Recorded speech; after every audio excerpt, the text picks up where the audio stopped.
Day six. Let's go. Who's it gonna be? Who's it gonna be? Who's it gonna be? Who's it gonna be? Who's it gonna be? Oh yeah. Oh yeah. This is what I'm talking about. The Dallas Mavericks.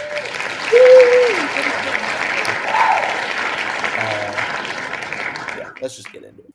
The Mavericks are currently sitting at the 10 seed in the Western Conference right now, at time of recording, and they have had a lot of problems this year, as we all know. They traded Luka Doncic away for Anthony Davis. Immediately, Anthony Davis comes in and gets injured. Derek Lively's hurt. Daniel Gafford's hurt.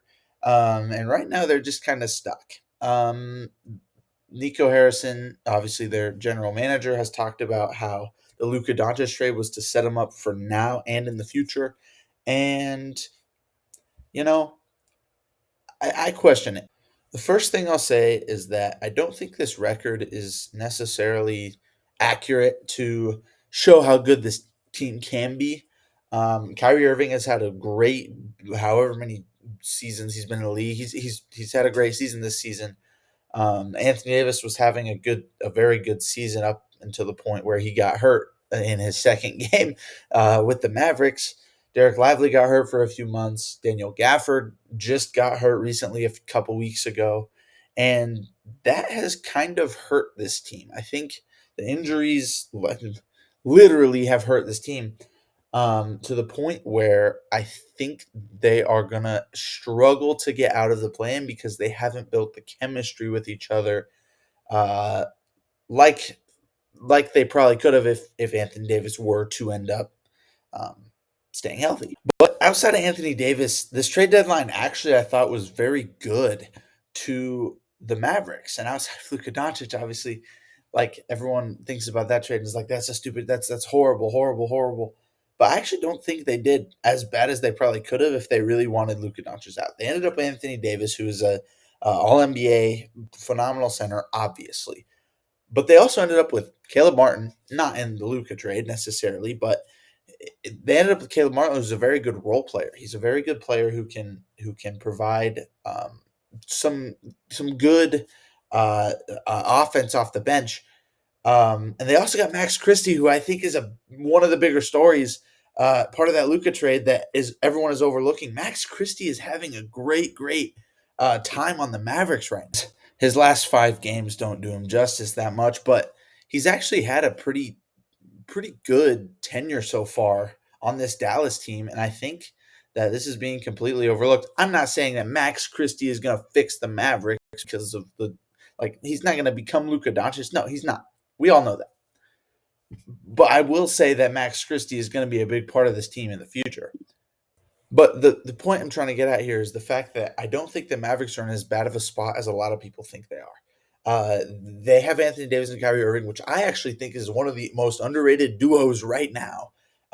When they get healthy, of course, and they also have young pieces. They have Derek Lively. They have Max Christie, like I just mentioned. They have I'm blanking, but I should just pull the roster up, but it's fine.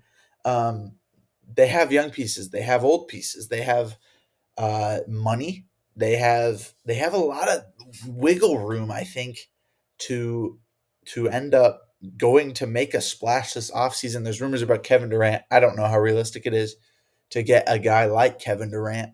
Um, but right now, the way it's built, if they can stay healthy, I don't think that they are far off from being a finals contender still. But with all that being said, the Luka Doncic trade still does not make any sense to me from the Mavericks standpoint. It doesn't. They didn't get enough back for Luka. They didn't get. Ah man, I can't believe it happened. I can't believe he's on the Lakers. Like just oh, it's horrible. But anyways, as I was saying, uh, the Luka trade still makes no sense for me. From the Mavericks standpoint, they traded a player who is 25, 26 away, and then went out and said that we're going to be better in the future.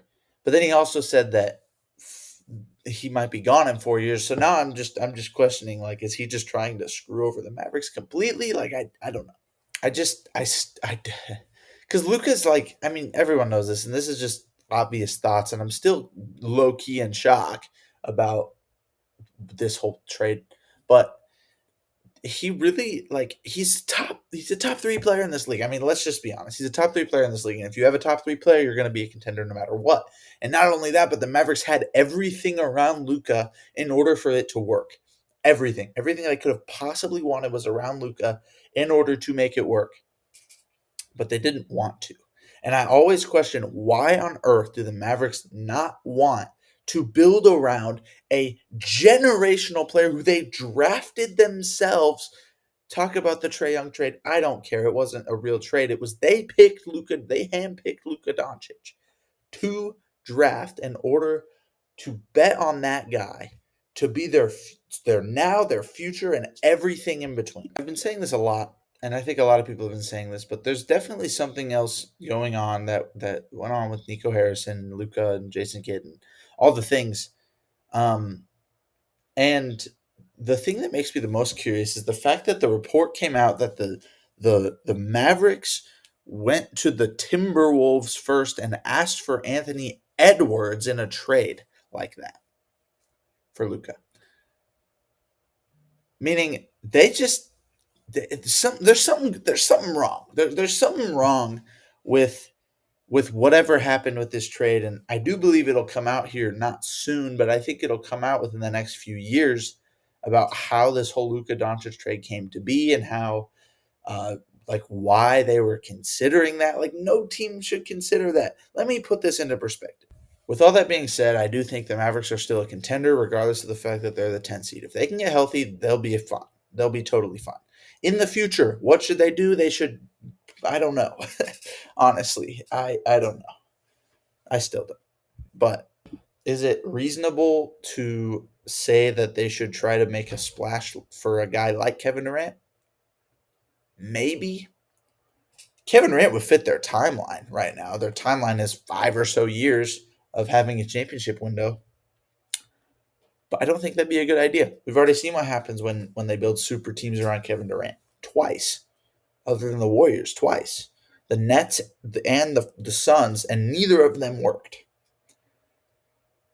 It's unfortunate for Mavericks fans, man. Like they had a really really bright future, a really bright future, and that's what sucks the most about it for them. Like they're not going to be good for 15 years like they would have with Luca. They're going to be good for 5, but then they're going to have to go back to the draft and try to hope to get a guy like Luca or Dirk. So I don't know. Let me. I've talked about this a lot in past videos, so I'm not. I don't have anything really new to say, but yeah, if you would like and subscribe, support would be greatly appreciated. Thanks for watching. Peace.